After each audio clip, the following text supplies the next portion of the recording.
हम इस वक्त एक और बड़ा मुद्दा उठाने वाले हैं, वो है साइटोकाइन स्टॉर्म। जी हाँ, ये बताया जा रहा है कि जब आप कोरोना से नेगेटिव हो जाते हैं तो साइटोकाइन स्टॉर्म जो है वो आपके लिए परेशानी खड़ी कर सकता है। डॉक्टर शर्मा, ये किस तरीके से परेशानी खड़ी कर रहा है और इसके लिए कैसे हमें सावधान रहना होगा? देखिए, कोरोना की कई स्टेजेस होती हैं। सबसे पहले बॉडी में एंटर करता है, उसके बाद वो मल्टीप्लाई होता है, जिसको हम इंक्यूबेशन पीरियड बोलते हैं। फिर उसके बाद क्लिनिकल सिम्टम्स जैसे खांसी, बुखार, सांस की तकलीफ या तेज चला जाना। और उसके बाद वायरस जो है वो तो बॉडी से गल के अपना निकल जाता है, लेकिन उसके बाद जब वो ऑर्गन्स को अफेक्ट करता है तो इंटरल्यूकिन्स वगैरह बहुत सारे केमिकल्स होते हैं, उसमें प्रमुख है इंटरल्यूकिन।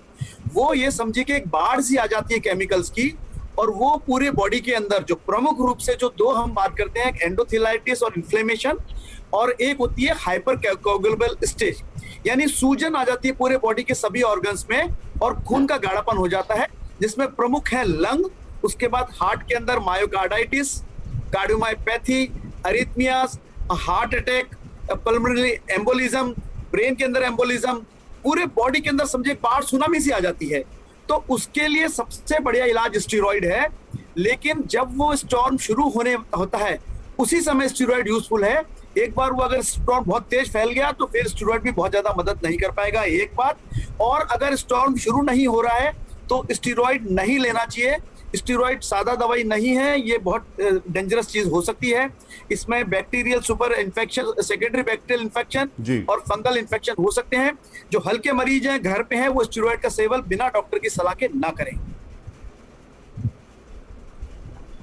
डॉक्टर राजू व्यास, साइटोकाइन स्टॉर्म, इस बारे में आम आदमी को तो बेचारे को कोई खबर ही नहीं है। वो नेगेटिव हुआ और उसने मान लिया कि अब उसके सारी चीजें ठीक हो गई।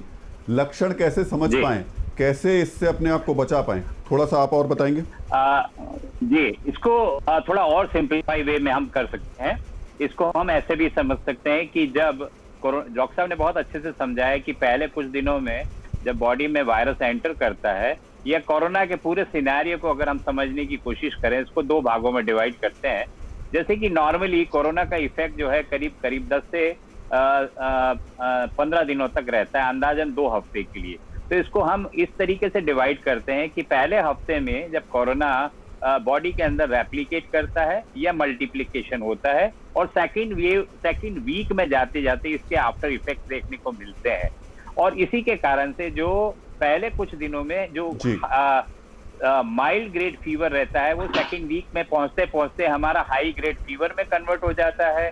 उसी के साथ लेथार्जीनेस बढ़ती चली जाती है, और उसी के साथ हम देखते हैं कि कई सारे लोगों को हार्ट रेट को या पैल्पिटेशन, छाती के अंदर धड़कने मिलना शुरू हो जाती हैं। उसी के साथ खांसी बढ़ जाती है, ड्राउजीनेस बढ़ जाती है। ये सब चीजें जब होती हैं, और इसके लिए हम, जो डॉक्टर साहब ने बताया कि इंटरल्यूकिन 6 मेजरमेंट, एक ब्लड का टेस्ट होता है, जिसके बेसिस पे हम फाइनल डिटेक्शन करते हैं कि किसी व्यक्ति को जो है साइटोकाइनिन स्टॉर्म होने की संभावना है या नहीं है।